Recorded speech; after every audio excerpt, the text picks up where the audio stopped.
अरे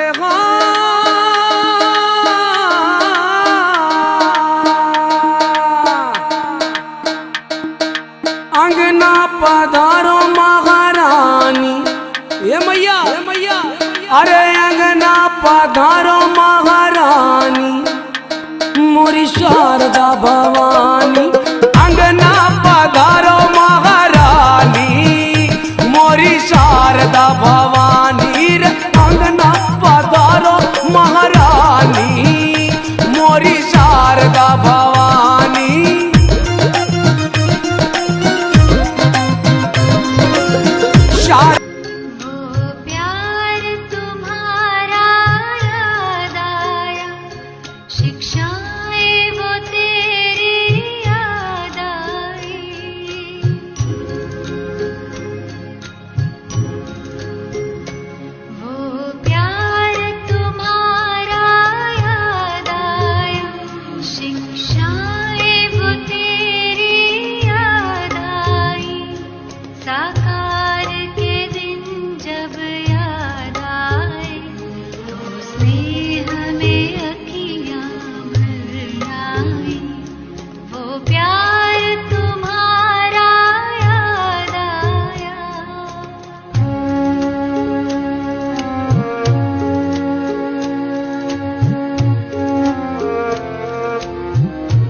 जब मुरली तुम्हारी गूंज उठी,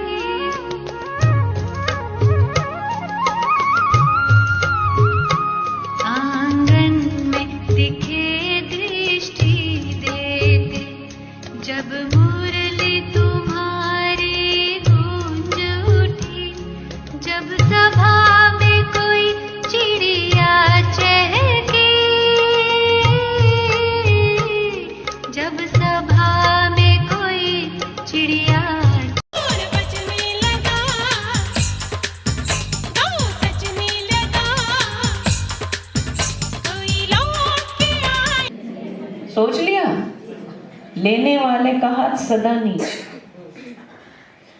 आज से देना शुरू करो कि मुझे प्यार बांटना है, मुझे प्यार देना।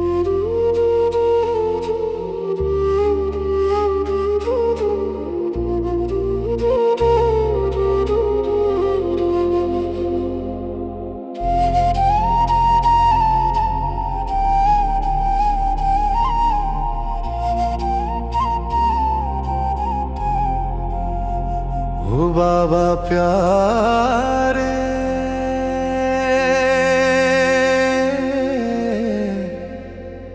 ओ बाबा है मेरे प्यारे वतन, है मेरे बिछड़े चमन, तुझ पे दिल कुर्बान। तू ही मेरी आरज़ू, तू ही मेरी आबरू, तू ही मेरी जान, है मेरे प्यारे वतन है। हम सभी भारतवासियों के लिए 26 जनवरी महत्वपूर्ण दिन है।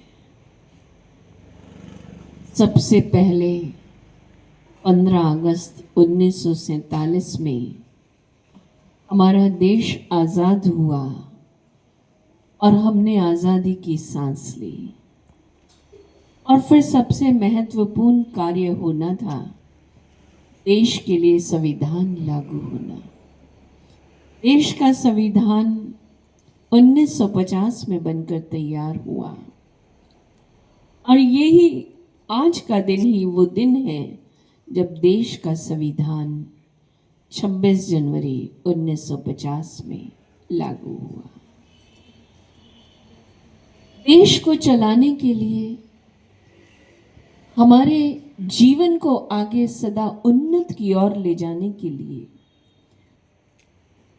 कुछ संविधान की जरूरत होती है, ताकि हम सब मिल करके खुशहाली से चल सकें। बिना नियम, बिना कायदे अगर चलते हैं तो बहुत से नुकसान भी होते हैं। इसलिए कहा जाता है कायदे में फायदा होता है, जीवन में महत्व होता है। तो संविधान में सारे देश के लिए कुछ नियम आदि लागू किए गए कि देश में कार्य किस प्रकार चलेगा। बाबा ने भी हम बच्चों को आध्यात्मिक रूप से ये सीख दी है, बच्चे आध्यात्मिक उन्नति करना चाहते हो तो अपने आप का संविधान बनाओ, अर्थात अपने लिए जीवन के आध्यात्मिक नियम बनाओ और उस नियमों पर चलो तो आप उन्नति को पा सकेंगे। बाबा ने हमें इशारा बहुत से नियमों का दिया। बच्चे बाबा के बने हो तो तुम्हारी दिनचर्या सवेरे प्रातः अमृत वेला ब्रह्म मुहूर्त से शुरू होती है। तो अमृत वेले का पाठ बाबा ने पढ़ाया। बच्चे सवेरे आंख खुलते ही बाबा से गुड मॉर्निंग करो और जीवन को दुआओं और वरदानों से भरपूर कर सहज बनाकर आगे बढ़ाओ। उसके बाद बाबा ने कहा कि बच्चे अगर हम सवेरे सवेरे इन कानों में अमृत का श्रवण करते हैं, वो महावाक्य, प्रभु महावाक्य सुनते हैं, तो हमारा जीवन और भी श्रेष्ठ बनता। कारण कि सवेरे का वक्त अच्छा होता है और सवेरे सवेरे जब ज्ञान श्रवण करेंगे तो बुराइयों से बचे रहेंगे और बुराइयों से बचे रहेंगे तो स्वयं आज़ाद मन से रहेंगे, क्योंकि आज़ाद देश के वासी है। तो इन बुराइयों पर विजय प्राप्त करना ये हमारी आत्मा का स्वधर्म है। बुराइयों से जीत पाए। यूं भी देश अगर गुलाम बना तो कारण क्या बना? देश में बुराइयां ही तो आ गई, कई अनेक प्रकार की आई, उस पर हम नहीं जाते। लेकिन हाँ, कहीं ना कहीं हम जब कमज़ोर हो जाते हैं तो गुलामी में आ जाते हैं। तो जब हम विकारों के वशीभूत हो जाते हैं तो बाबा ने कहा आत्मा पतित तमो प्रधान होती है, आत्मा विकारों के वश होती है, अर्थात गुलाम हो जाती है। इसलिए ज्ञान का श्रवण करो तो बुराइयों से बच सकेंगे। सवेरे सवेरे ये ज्ञान का श्रवण एक तरह से हमारे जीवन को कवच पहना देता, ताकि हम उसी स्मृति में रहें और अनेक प्रकार की स्मृतियों से स्वयं को बचा सकें। तीसरी चीज बाबा ने कहा है, बच्चे खान पान की श्रद्धे रखो, क्योंकि जैसा अन्न होगा वैसा मेरा मन होगा। हम राजयोगी बाबा के बच्चे हैं, हमारा मन सदा शुद्ध बना रहे, उसमें अन्न की शुद्धि भी मददगार बनती है। ऐसे नहीं कि हम अन्न की शुद्धि नहीं रखें, अनेक प्रकार के भोजनों को लें और उस रसपान में, कर्म इंद्रियों के रसपान में चले जाएं और खो जाएं। नहीं, योगी की सबसे बड़ी पहचान है उसकी अन्न की शुद्धि, सात्विक भोजन उसका आधार होता है। तो हम बाबा के बच्चे भी सात्विक भोजन, बाबा की याद में बनाया हुआ भोजन, बाबा को भोग स्वीकार कराया हुआ भोजन ही स्वीकार करते हैं। और साथ ही साथ इसमें बाबा ने कहा कि बाबा की याद में ही हम भोजन करते हैं, शांति में बैठ करके। सात्विक भोजन, सात्विक हाथ से बना हुआ, पवित्र हाथों से बना हुआ, बाबा को भोग लगाया हुआ, और फिर बाबा की याद में, प्रभु प्रेम में ही स्वीकार करते, जो ये भोजन भी हमारा अंदर ही अंदर अमृत का कार्य करता, जिससे तन और मन दोनों की शुद्धि रहती है। इस प्रकार अनेक प्रकार के नियम बाबा ने हमें सुनाए, जिनको हमें पालन करना है, अपना ही संविधान बनाना है। इसमें एक और बात ऐड करती हूँ। बाबा ने कहा है, बच्चे हमारी दृष्टि गुणग्राहक दृष्टि हो, जिससे मिलो, गुण दान करो और गुण लेना है। हर आत्मा में गुण है, कोई भी ऐसी आत्मा नहीं जिसमें एक भी गुण ना हो। कोई ना कोई गुण जरूर है। मान लीजिए मैं आज के दिन 10 जनों से मिलने वाला हूँ और हर एक से मैंने गुण लिए, तो कितने गुण हुए आज मेरे पास? एक पूरा गुलदस्ता तैयार हो गया 10 गुणों का। और गुलदस्ता अगर मेरे पास है, मेरे जीवन का तो श्रृंगार हो गया। मैंने अपने जीवन को गुणों से, फूलों से सजा लिया। और किया क्या? कोई मेहनत नहीं। हमारे राजस्थान की एक कहावत है, हींग लगे ना फिट करे, रंग चोखो को चोखो। लगाया क्या? कुछ भी नहीं, कोई मेहनत नहीं, और रंग फिर भी इतना सुंदर। तो हमने भी गुण लिए तो जीवन का रंग सुंदर बन जाता है और कोई मेहनत नहीं। और यही गुणों का दान मुझे अवश्य औरों को करना है। आप कहेंगे दान कैसे करें? मीठा बोल सकते हैं, उसको खुशी होगी या नहीं होगी? प्रेम से मिलन मुलाकात कर सकते हैं, आदर सम्मान दे सकते हैं। कितने गुण हैं जो बिना कुछ कहे सहज जाते हैं, नम्रता से, प्यार से मिले। तो ये हमारी सहजता, सरलता दूसरों को भी गुण सिखाती है। हम अथक हैं, दूसरों को भी अथक बनना सिखाता है। तो इसलिए गुण दान करना है, गुण लेना है। इस प्रकार के अनेक आप अपने लिए संविधान तैयार करेंगे, ऐसी शुभ आशा रखती हूँ, जिससे आप स्वयं भी खुश, अन्य आत्माओं को भी खुशी दे सकें, खुद भी खुशहाल बने और इस देश को भी हम खुशहाल बनाने में अपना योगदान दे सकें।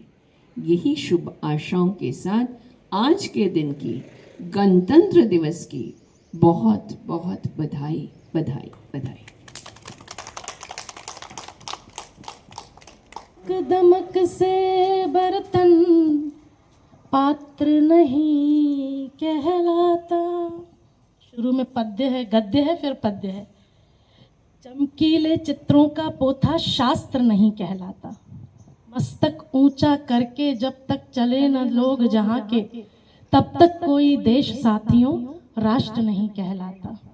जिस कौम को मिटने का एहसास नहीं होता, उस कौम का कभी कोई इतिहास नहीं होता। अब ये गीत हम सब के लिए।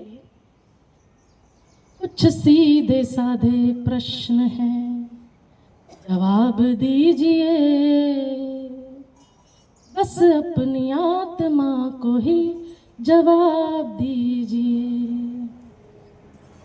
कुछ सीधे साधे प्रश्न हैं, जवाब दीजिए, बस अपनी आत्मा को ही जवाब दीजिए। कहिए कि कौन छीन गया हमसे संस्कृति, भाषा भी अपनी भूल गए, कैसी है स्मृति। अपना लिबास भूल गए, भूले आचरण, घुटना प्रणाम करते हैं, छूते नहीं चरण। ये कैसी पढ़ाई है, हम कैसे बन गए, माँ बाप ही हमारे अब बोझ बन गए। एहसान मानना तो हुई है पुरानी बात, बेशर्म यूं हुए कि बेशर्मी खुद ही हलाक। कुछ सीधे साधे प्रश्न हैं, जवाब दीजिए, बस अपनी आत्मा को ही जवाब दीजिए।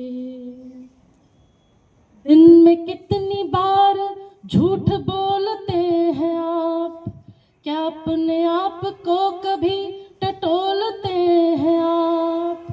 दिन में कितनी बार झूठ बोलते हैं आप, क्या अपने आप को कभी टटोलते हैं आप।